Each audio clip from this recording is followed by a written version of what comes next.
Updates at pinakahuling mga usapin sa mundo ng palakasan. Atin ang pakinggan dito sa Ang Pilipinas Ngayon.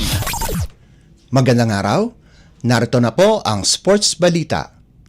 Dahil sa pagkawala ni Kevin Alas, bunsod ng ACL injury sa kanyang kaliwang tuhod, minandohan ni Don Troliano ang NLEX para makuha ang panalo laban sa Northport 112-100 sa pagpapatuloy ng PBA Commissioner's Cup na ginanap sa Araneta Coliseum. Nagtapos ng may 29 na puntos si Troliano kung saan 18 puntos ay nagmula sa first quarter. Tinambalan pa ito ng kanilang import na si Thomas Robinson ng 30 puntos at 18 rebounds kaya nahirapan talaga ang Batang Pier.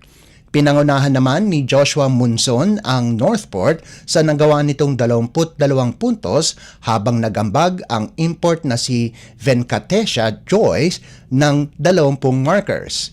Hindi naman nagpahuli sina Arvin Tolentino at Kade Flores na nakascore ng 19 at 15 puntos ayon sa pagkakasunod.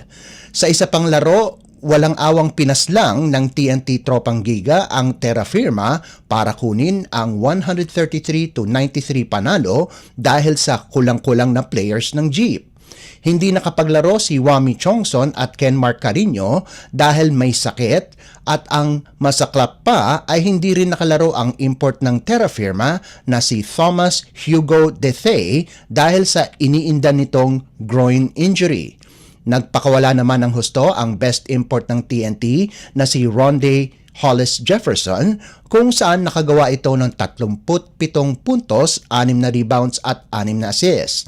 3 players ng Tropang Giga ang nagambag ng tig 15 puntos bawat isa sa katauhan ni na Jason Castro, Calvin Oftana at Henry Galinato. Si Javi Gomez de Leaño ang nanguna naman para sa Terra Firma sa nagawa nitong 16 na markers habang nag-ambag ng 14 at 13 puntos sina Isaac Go at Stephen Holt ayon sa pagkakasunod. Updates at pinakahuling mga usapin sa mundo ng palakasan.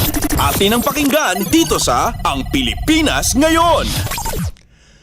Nadagit ng Ateneo de Manila University ang huling ticket sa Final Four para magkaroon ng tsansang maidepensa ang kanilang titulo sa pagpapatuloy ng UAAP Season 86 Men's Basketball Tournament na ginanap sa Mall of Asia Arena. Nagawa ng Blue Eagles ito sa pamamagitan ng panalo kontra sa Adamson University Soaring Falcons 70-48. Mga katapat naman ng Ateneo ang top-seeded University of the Philippines na may twice-to-beat advantage.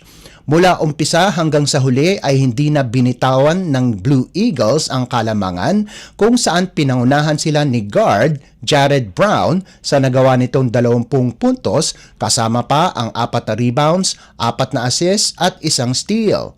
Hindi lang si Brown ang gumawa sa Ateneo at nakakuha ito ng tulong kay Sean Key Tevis at Mason Amos kung saan nakagawa sila ng 11 at 10 puntos ayon sa pagkakasunod. Laking gulat ng lahat ng pinasok sa laro si Jerome Lastimosa, may ilang minuto na lamang ang nalalabi sa laban na kasalukuyang nagpapagaling dahil sa ACL tear. Dahil sigurado na ang panalo, binigay ng Ateneo ang bola kay Lastimosa at naipasok niya naman ang isang 3-pointer na nagpasiklab sa buong fans sa arena. Dahil nakapasok sa Final Four ang Ateneo, wala nang tsansa ang Adamson na makapasok. Updates at pinakahuling mga usapin sa mundo ng palakasan. Atin ang pakinggan dito sa Ang Pilipinas Ngayon. Pinigilan ng Emilio Aguinaldo College ang paniguradong pagpasok ng Final Four ng College of St. Benilde. Ito ay pagkatapos kunin ng Generals ang panalo 77-69 laban sa Blazers sa pagpapatuloy ng NCAA Season 99 Men's Basketball Tournament na ginanap sa Phil Oil Eco Oil Center sa San Juan City. Tinapos ng EAC o EAC ang elimination round na may 9-9 record habang ang CSB naman ay may 11-7 kartada. Umaasa naman ang Binild na minamanduhan ni Coach Charles Chu na matalo ang Jose Rizal University Heavy Bombers laban sa nangungunang koponan ng Mapua Cardinals. Kapag natalo nga ang JRU, makakapasok ang CSB sa semifinals bilang 3rd o 4th seeded. Kapag nanalo naman ang Bombers, hindi pa matatanggal ang JRU at magkakaroon ng deciding match para sa huling Final Four spot. Pinangunahan ni Nat Cosejo ang AYAC sa nagawa nitong 26 na puntos, 10 rebounds at 3 assists at nakakuha ito ng tulong mula kay JP Maguliano na nagtapos ng may 12 puntos at 10 rebounds. Sa panig naman ng CSB, nagtapos si Miggy Corteza ng may 19 na puntos habang nagambag si Mark Sangkonang ng 12 puntos. Nagdagdag naman sina Robbie Nave at Will Gozom ng tig 10 puntos bawat isa. Updates at pinakahuling mga usapin sa mundo ng palakasan. Atin ang pakinggan dito sa Ang Pilipinas Ngayon. At yan ang pinakahuling balita sa larangan ng palakasan. Para sa Radyo Pilipinas World Service, ito po si Leo Magpayo. Magandang araw.